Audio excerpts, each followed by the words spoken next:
game. Here's Ronaldo looking for the goal and getting it. Told you he was frustrated. Now he feels happy.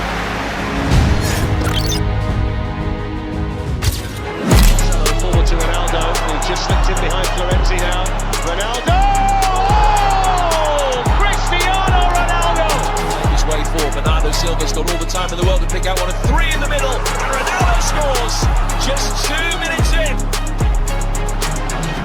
His first meaningful touch of the ball. Surely he's always going to pull rank in a situation like this. It is Ronaldo! It's a stunner! The perfect finish from Cristiano Ronaldo.